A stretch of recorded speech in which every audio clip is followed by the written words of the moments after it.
अस्मद्गुरुभ्यो नमः।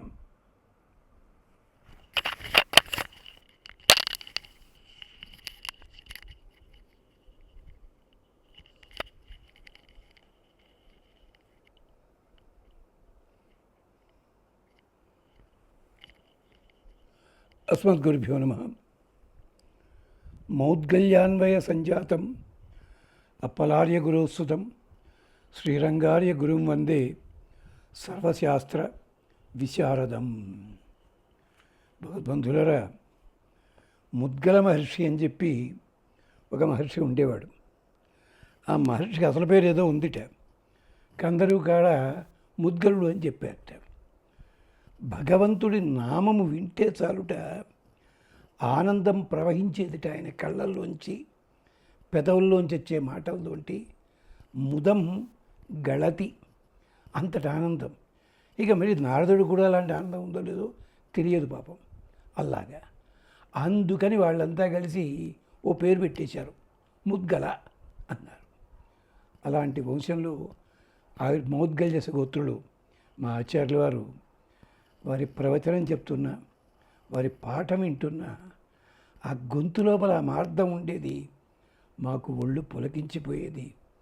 అలాంటి పెద్దల దగ్గర 9 సంవత్సరాల పాటు ఎదురుగా కూర్చుని, తర్వాత ఒక 5 సంవత్సరాల పాటు పరోక్షంగా, అంటే వారంలో 2 సార్లు వెళ్ళి లేదా ఎక్కడ చెప్తుంటే విని, ఇలాగా ఆ 9 సంవత్సరాలు మాత్రం ఉదయాన్నే వెళ్ళి కూర్చుంటే గంటన్నర అన్నది అవలీలగా గడిచిపోయేది.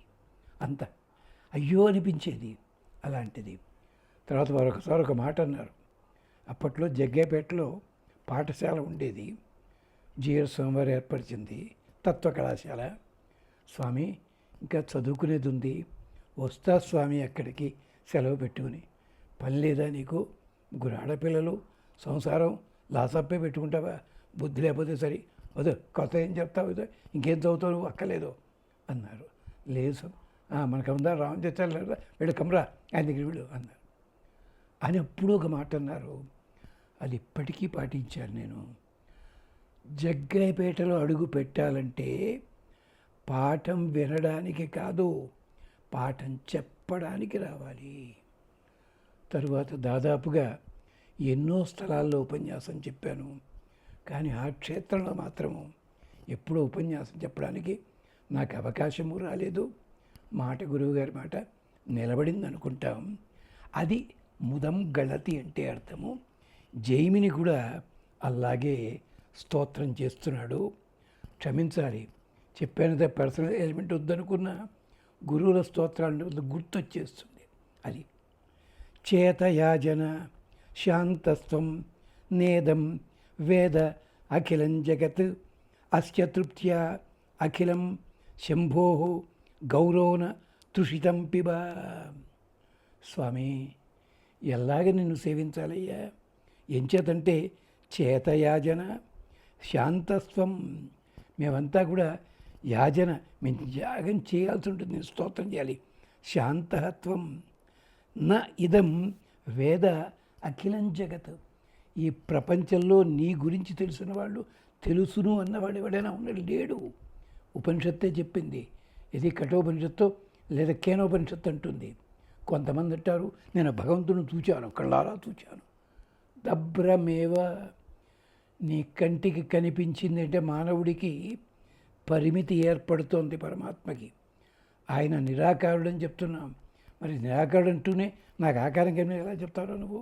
అన్యాయవది. దభ్రమేవ, విశ్వవ్యాపి అయినవాడు. సూర్యుని చూశాను అన్నాడు. ఏం చూశావు? సూర్యబింబాన్ని చూసావు, మొత్తం పట్టుకున్నావా నువ్వు? వాయువుని బంధించాను. ఏం బంధించావు? నీ బొంద ఊపిరి బిగబట్టావు అంతే, అది బంధించడం. వాయు సర్వవ్యాపకం ఇది కాదు, అదనమాట. దభ్రమేవ ఉపనిషత్తు చెప్పింది, కేనోపనిషత్తు. అలాగా చేత యాచన, చైతన్యవంతుడా నాయన చెయ్యి. శాంతత్వం ఇదం వేద అఖిలం జగత్, నిజమే పరమాత్మను సేవించుకోవాలి. అస్య తృప్త్యా అఖిలం శంభో గౌరో న నృషిత పిబ. బాగా ఏమిటిది? ఇదే ఋగ్వేద మంత్రంలోనే ఈ పదాలు ఉన్నాయి, అక్కడే చెప్పుకుందాం మనం. ఏమంటున్నారు? సుగంధించ సుఖస్పర్శం కామదం సోమభూషణం సేమం నః స్తోమమాగహి ఉప ఇదం సవనం సుతం గౌరోన తుషిత పిబ. ఇది 1వ మండలంలోనే ఋగ్వేదంలో మంత్రం ఇది. ఓ ఇంద్రుడా, పరమాత్మ, సహా నువ్వు అంతటి వాడివి, మావాడివి. ఇమం స్తోమం ఆగహి, ఈ స్తోత్రం కోసం దయచేసి రావయ్యా. దీన్ని స్తోత్రం చేసేవాళ్ళు ఎవరు దొరకటంలే, మేము స్తోత్రం చేస్తున్నాం, వినడానికి రావయ్యా. మహానుభావ, స్తోత్రం చేస్తాం కదా, వచ్చి కూర్చో. ఎందుకోసము?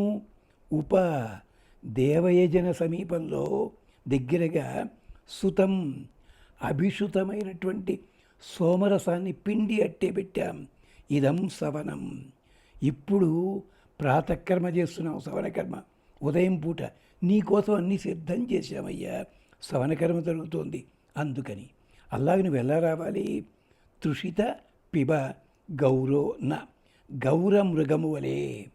తృషిత ఆకలితో దాహంతో ఉన్నది ఎలాగైతే తాగుతుందో అంత ఆప్యాయంగా.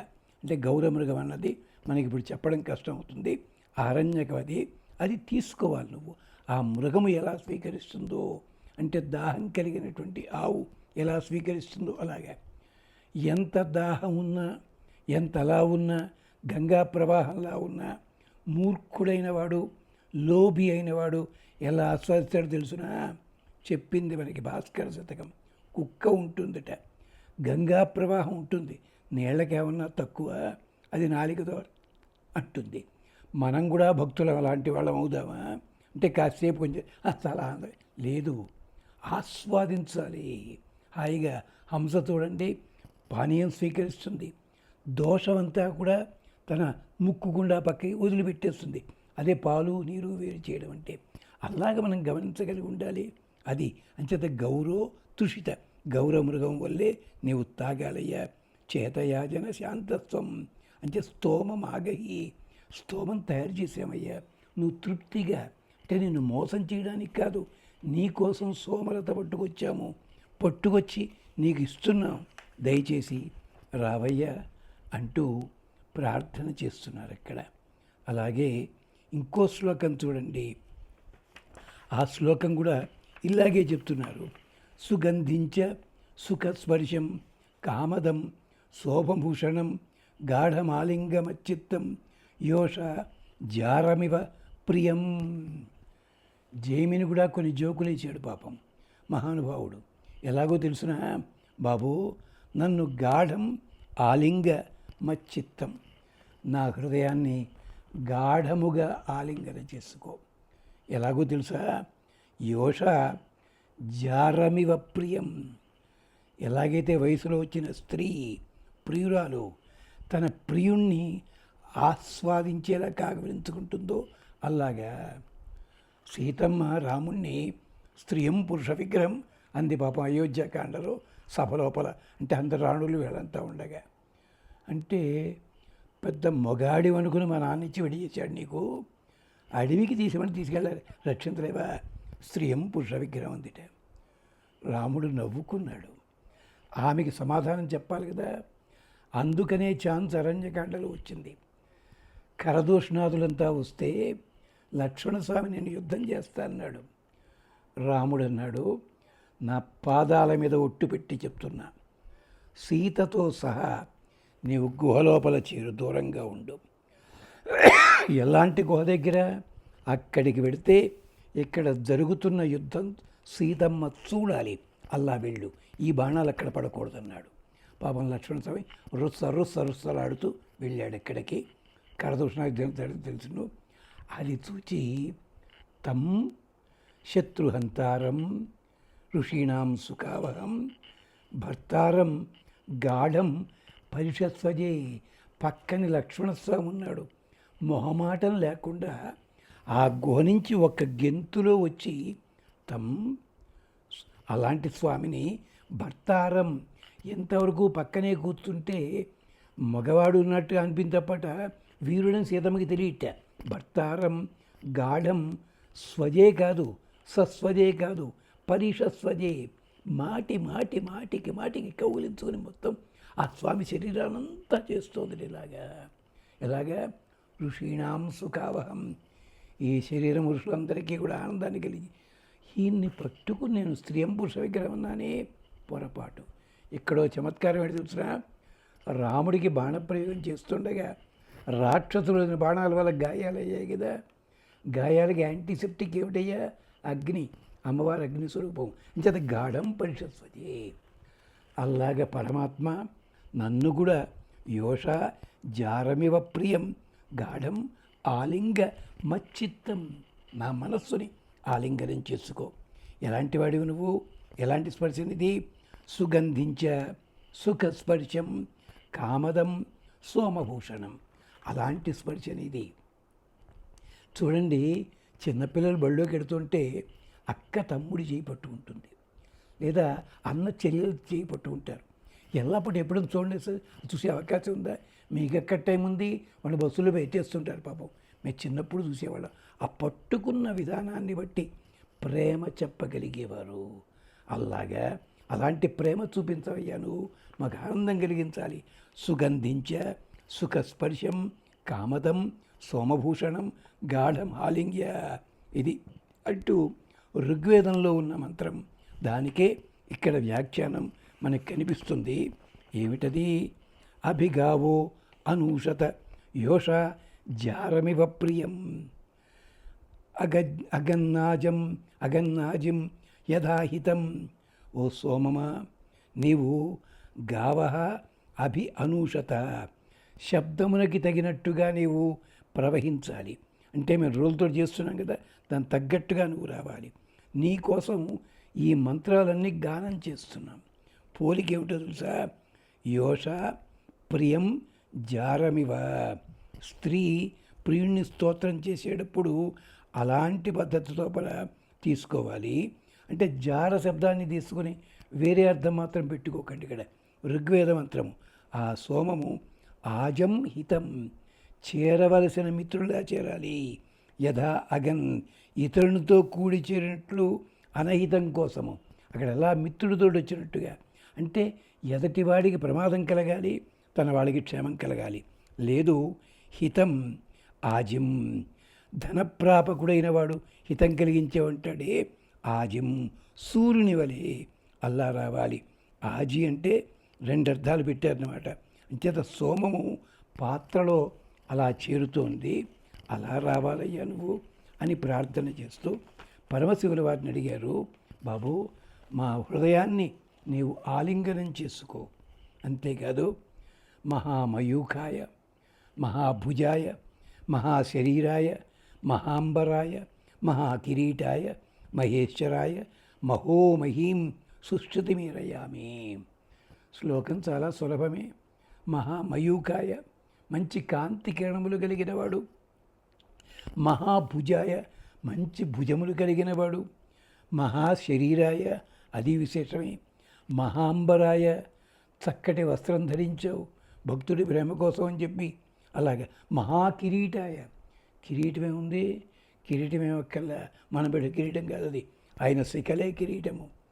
దీనికి కూడా మళ్ళీ యజుర్వేదంలో గాథ ఉంది. ఇంద్రుడి కిరీటం పెట్టలే, ముందు తలపాగా చుట్టాడు అంతే బ్రహ్మదేవుడు. ఆ తలపాగతో దండాలు ఇచ్చారు.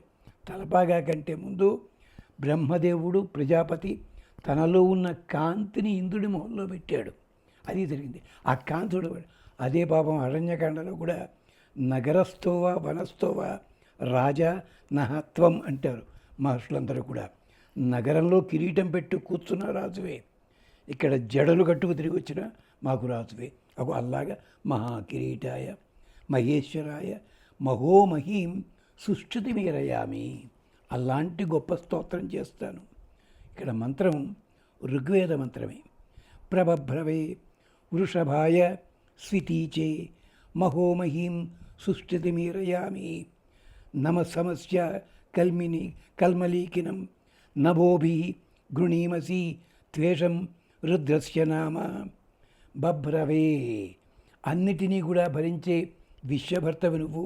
బభ్రువర్ణునికి నీకోసం. వృషభాయ, ఈ కామవర్షిత కోసం కోరికలన్నీ వర్షించేవానికి. స్ఫితీచే చల్లని స్వామికి, తెల్లని స్వామికి, చక్కటి రంగున్న పరమాత్మకి, అలాంటి రుద్రునికి మహోమహీం గొప్పవారికల్లా కూడా గొప్పవాడివైన నీకు సుష్ఠుతిం ప్రఈరయామి శోభనకరమైన స్థుతులనే చేస్తున్నాను. అంటే నీలో లేని గుణాలు చెప్పటం లేదు నేను, అలాంటిది అలా చేస్తున్నాను, నేను పలుకుతాను. ఓ స్తోత్రలారా, కల్మలీకనం అంటే జ్వలించుతున్నవాడిని అలాంటి స్వామిని నమోభి నమస్య, మీరందరూ మనమందరం కూడా నమస్కారాలతోటి పూజిద్దాం, మీరు చేయండి. రుద్రత్వేషం నామ గృణీమసి, ఆయనలో ఉన్న ఆ కాంతిని మనమందరం మీతో పాటు మేము కూడా స్వీకరిస్తాము, దయచేసి రక్షించండి అయ్యా. ఇలాగా అంటే వెడుతున్న కొద్దీ ఎన్ని తక్కువగా వేదమంత్రాలు చెప్దామన్నా తృప్తి కలగటం లేదు, చెప్పుకుంటూనే వెడుతున్నాం. అలాగే యథా కథంచిత్ కథంచిత్ రజితాభి ఈషత్ ప్రసన్నత చారుభిరాదరైన ప్రపూజయామి స్తుతిభి మహేశం అషాఢం ఉగ్రం సహమానం నమోభి. నేను స్తోత్రం చేస్తున్నాను. నేను ఎలాంటిది? యథా కథంచిత్ కథంచిత్ తాభి ఈషత్ కథంచిత్ రజతాభి ఈషత్. ఆ మహానుభావుడు ఉన్నాడే రజతాద్రివాసుడు, ఆయన్ని స్తోత్రం చేస్తున్నాను. చారుభి ఆదరేణ, ఆదరంతో అందమైన పదాలతోటి, ప్రపూజయామి స్తుతిభి, అందమైన స్తోత్రాలతోటి. మహారాజుకి కీర్తి చెప్పాల్సి వస్తే, మహారాజా నీ కీర్తి ఎంత గొప్పదో తెలుసునా, చల్లవతు తెల్ల కుక్కవతు అని వర్ణించేటవాడు ఎవడో వచ్చి పాపం వాడు. ఏం చెప్తామండి, ఇదా కవిత్వం అంటేను? మంచి పదాలతో చెప్పండి అయ్యా, ఏమైనా చెప్పేది. అంచేత ప్రపూజయామి స్తుతిభి మహేశం అషాఢం ఉగ్రం సహమానమాభి. ఇది వేదంలో వాక్యం, అక్కడ చెప్తాం ఇది. అదే మనకి మంత్రం ఉంది 6వ మండలంలో ఋగ్వేదంలోది. తం స్తుహి యో అభిభూత్యోజ వస్వన్నవాత పురుహూత ఇంద్ర అషాఢం ఉగ్రం సహమానం ఆభి గీర్భి వర్ధ వృషభం చర్షణీనాం. అభిభూత్యోజ, అభిభూతి ఓజ అంటే శత్రువులందరినీ కూడా అవమానించగలిగేది, జయించగలిగేలాంటి బలము కలిగినవాడు. వన్వం శత్రువుని హింసిస్తూ కొనసాగేవాడు. అవాత శత్రువుల చేత హింసించబడనివాడు, అలాంటివాడు. పురుహూత ఎందరెందరి చేత్తో కూడా ఆహ్వానించబడేవాడు. అయిన యహ ఇంద్ర, ఇంద్రుడున్నాడే, ఆ స్వరూపం ఇదే ఇక్కడుందయ్యా. అంచేత తము స్తుహి, అతడినే స్తోత్రం చేయండి. తము స్తుహి అంటే సరిపోతుంది. ఉ అంటే అక్కడ చేసి తీరాలి. తము స్తుహి ఆభి గీర్భి. ఎలాంటి స్తోత్రాలు ముందు మేము చెప్పబోతున్నాం చూడండి, అలాంటి స్తోత్రాలతోటి. వర్ధ అంటే స్తుతి వాక్యములతోటి వృద్ధి చెందించండి.